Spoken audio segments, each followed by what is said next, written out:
And the same way that this guy was saying, even pediatrics and, baby dies. Yeah.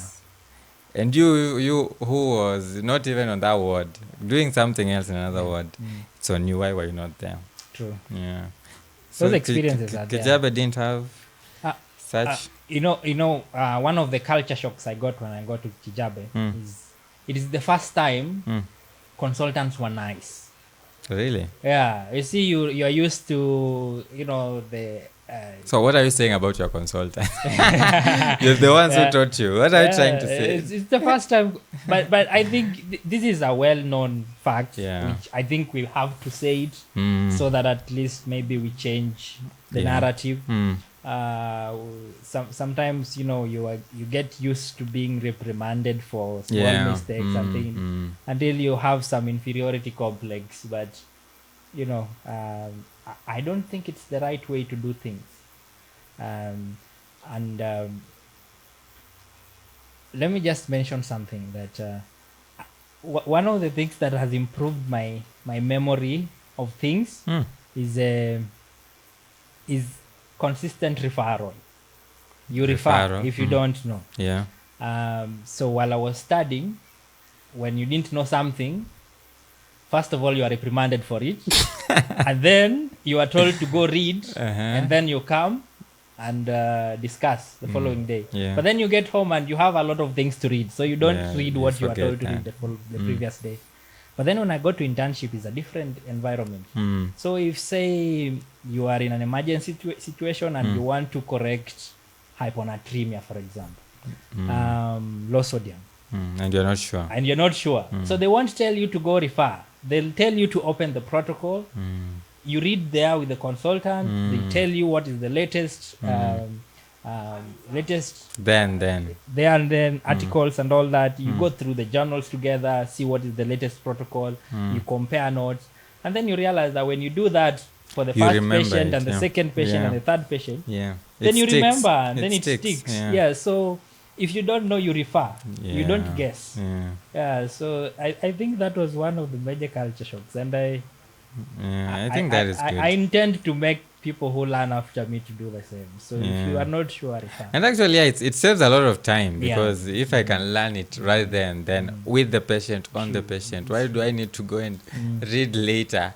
Because I won't even relate. But we also need to dispel the narrative that when a doctor refers, they don't know.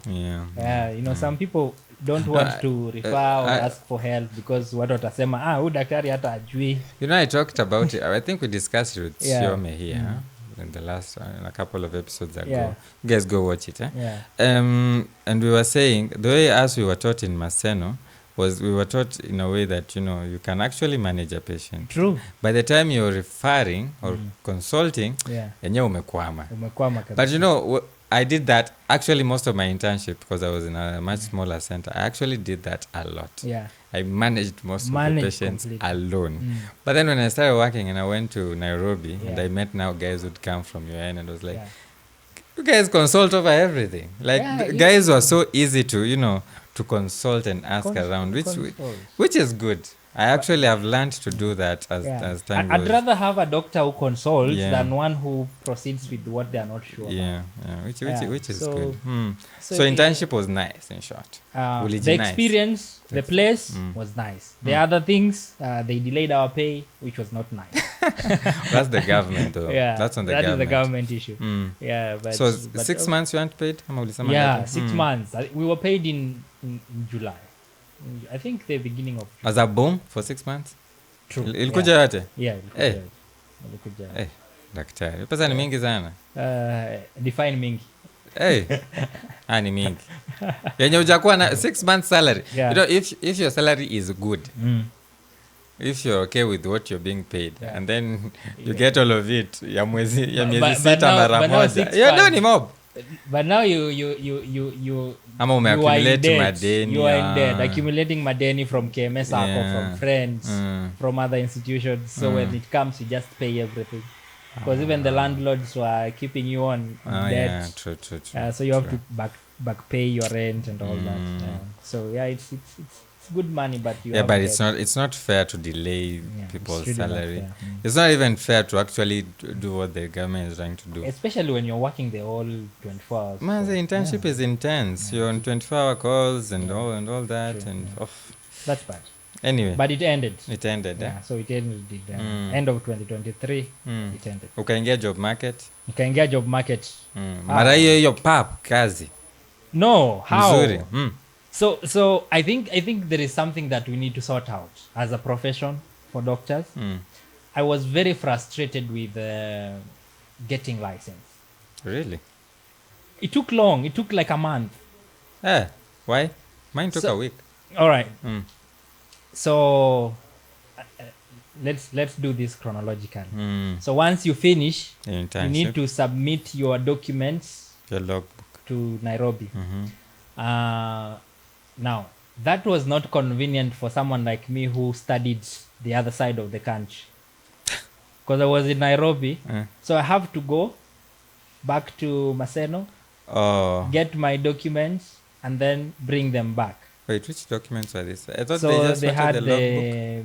You have to get your certificate, you have to get your transcripts, and they have to be stamped a certain way. To be certified, and they have to be certified. And you can't do that before internship or during internship. It's so busy.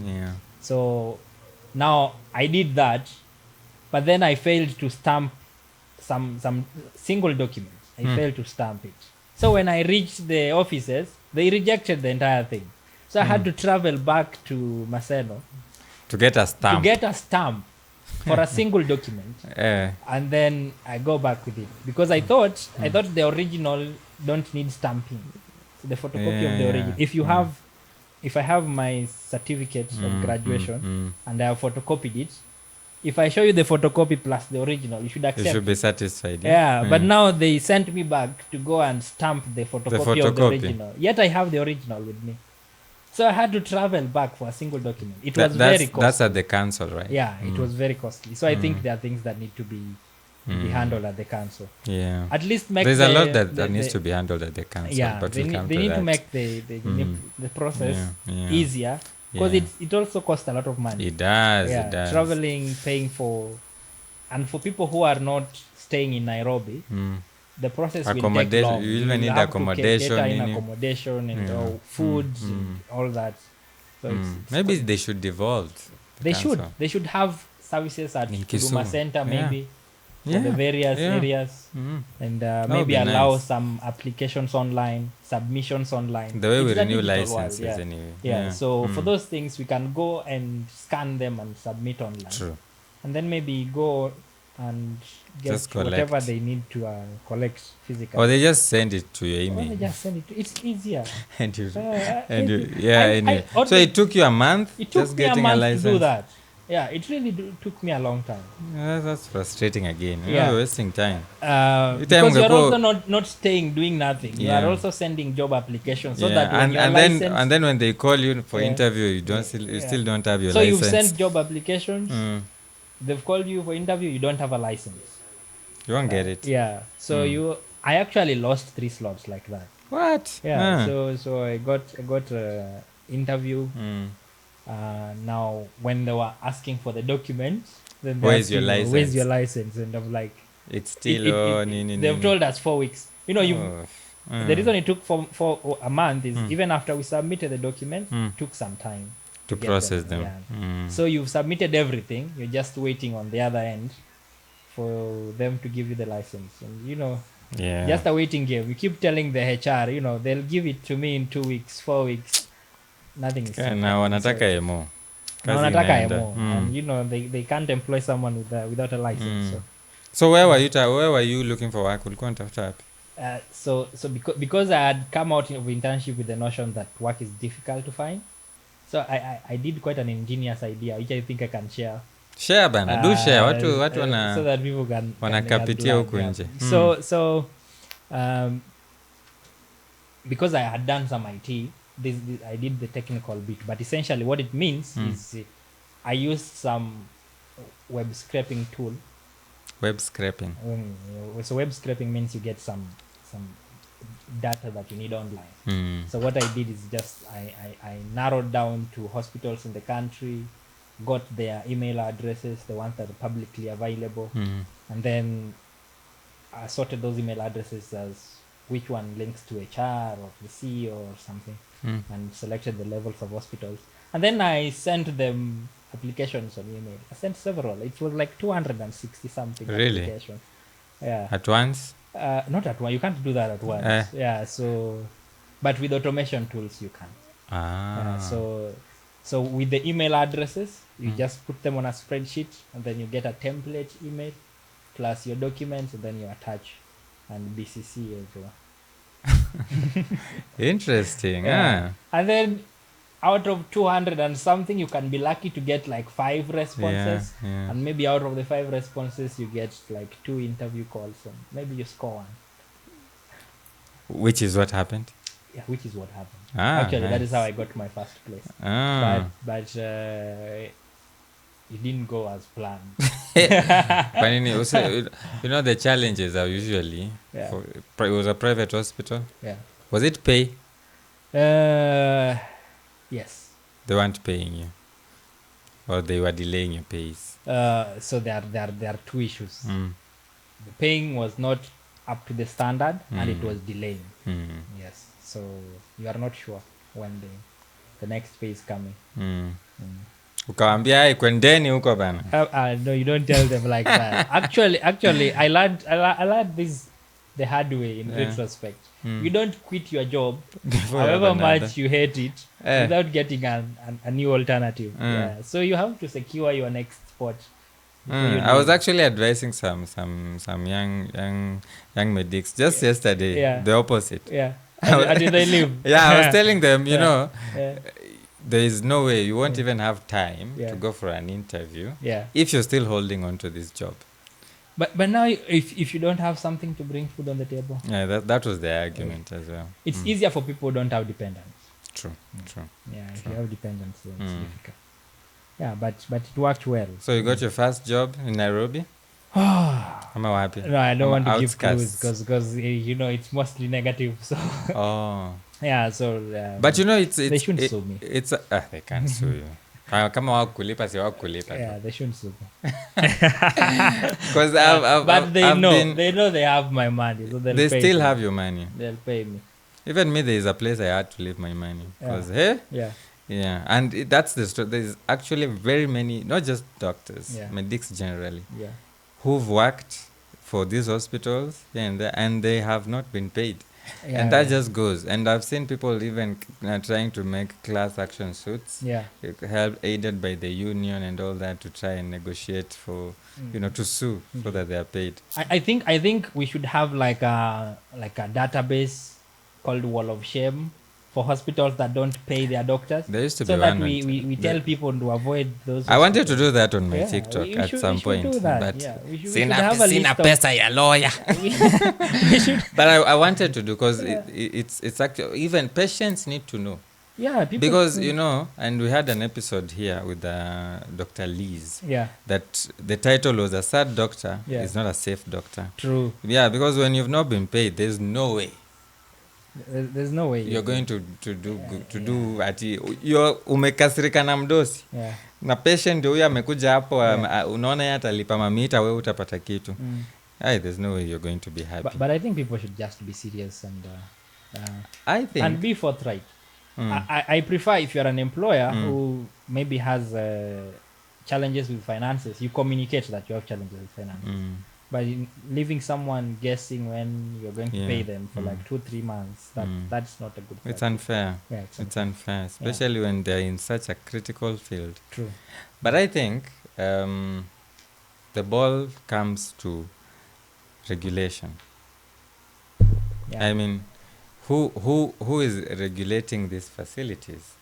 Who is saying that this facility is financially fluid to be able to have this number of employees and pay them adequately? Unajua Kenya tumekuwa tu free market. True. Which is not fair. So but now as an entrepreneur, there's also something to be said about overregulation. So maybe we can have a conversation. But we have regulatory bodies, and one of which we really need to talk about here today. Okay. I don't know. we have the council, which you've talked about, how it's inconvenient, and most of it is good actually. Most of the council is good. Is it? But now, I think here in the documentation bit, where you have to submit a document and you have to wait long, I think they can do something about the waiting periods. I also usually think they can do more than just collecting and giving licenses. Because, I mean, look at the issue that is affecting interns. KMPDC is in charge of training of all medics. KMPDC is in charge of your internship training. I mean, the government is just, taking it and, wanna, for lack of a better word, effing interns. And the council is just there doing nothing. I think they have kazi yao ni license too. 10K. They've given a lot of activity to other sub units. I think what needs to be done is they collapse all those regulatory bodies into one, so that it's easier to handle from that point. But now, collecting licenses. That's just what I feel. That's all they do. But they license a lot of things. Other than doctors, they also license facilities, hospitals, and all that. And how many hospitals are out there operating? In fact, not before we get to hospital. Do you know how many doctors are out here? Working without licenses. If my employers didn't ask for my license, I would never renew. Because the council doesn't even keep track. As long as I've been a doctor, they don't. They should keep track. They don't. Mi naonanga kuna venye wanazembea. But some employers also follow up, which makes it easier. For the employer, because the employer, that's when the employer is serious. When the employer is not very serious as well, utakaa tu na hiyo license yako ya 209. That is not good. That is not good. I think people should renew their licenses. Prove that you are. You're worth your load. It's good. It's good if the regulator is not serious. I mean, if there's no consequence that will come to me if I don't have my license, why would I choma that 10,000 or 20,000 renewing it? Anyway, that's story for another day. Doc, you're big on these KMA. We are talking about regulatory bodies. You're big on KMA. So that's one of the reasons actually you're here today. Mimi, personally, as now a chronic MO. Before this, you were telling me the way chronic MOs are holding jobs. As one we need to talk about that. We need to talk about that. Sasa ati nimekukumbusha. Umenikumbusha sana. Basi sema ikutoke. Acha initoke. Chronic MOs. What do you mean by chronic? Chronic MOs. MOs with more field experience than post-interns. They need to stop hoarding jobs. So unataka waende wapi? No, they should be contented with what they have. You have someone doing locums in 4 or 5 facilities, and they relinquish some opportunities to junior doctors. It's difficult. When I was after internship, you go to an interview platform, and you have a senior colleague of yours who's been in the field for like 5 years. How are you going to compete that guy? And the position you are interviewing for is locum. It's a locum position. And this gentleman or the lady has been employed somewhere, already has 3 locums ongoing, and still wants, because but maybe they are preferred because they have the experience in the field. But not by all facilities. I think they should look out for the juniors. I know facilities that actually give preference to fresh graduates. They are there. They should. But now chronic MOs, kindly. But you see, they also the older you get, the more responsibility you have. Because now, if you're just fresh from school, me with my 5 years. What does the Hippocratic Oath say about that? With my 5 years, I have my I have my 5 children. I need more work. I need more money than you. That is actually doing more harm to the junior colleagues. Some of the non-maleficent is for patients only. What do you mean by that? See, in the Hippocratic Oath, there's the do no harm. And so what harm are you doing? You're just working more. No, but you should wazee tuachie vijana kidogo. Tuachie vijana kidogo. Yeah. Especially when you have more. When you have more. But there are people who are out there and they've been out of work for a very long time. By the way, when you see that you're in an interview with an older colleague, heri umwachie. Huyu colleague hajakuwa na kazi for 2 years. Yeah. You never know. Okay. So, because work is also not that easy to find. I agree with you. Work is it's also difficult not that easy to find. But I am just... That's speaking of... I'm just speaking of the guys who have several. and there are a lot of them. I am not one of them. You are lucky. Speaking of emos, my opinion has always been that this emo phase should just be wiped out. That is a good point. And I think that is something that the council can take up. We should like transition from internship to postgraduate directly, like other developed countries. Because because you find these emos, these so-called emos, they've been maybe working in one department for all those 5 years. And that experience is not accounted for anywhere. True. By the time anamaliza your 5 years, if they go back to school and even study the same thing, they start afresh. And yet, you can't compare the guy with the 5 years experience in PIDS, for example, for somebody who's just done 3 months in PIDS in internship. True. But then when wakipatana school, studying the same thing, the same way. I think they should do that. I was looking at the data recently, and I think more than 70% of postgraduates are self-sponsored now. Yeah. So if that is the case, then we can just make the regulation that if you finish, you go, because from the data, majority of the people are going to be self-sponsored.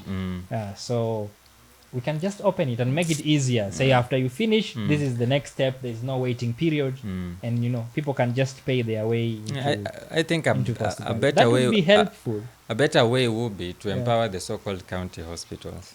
Such that if you get MOs, like we should do away with MED and embrace a residency program whereby I'm rotating in this department. I have 2 or 3 consultants whom I'm working under.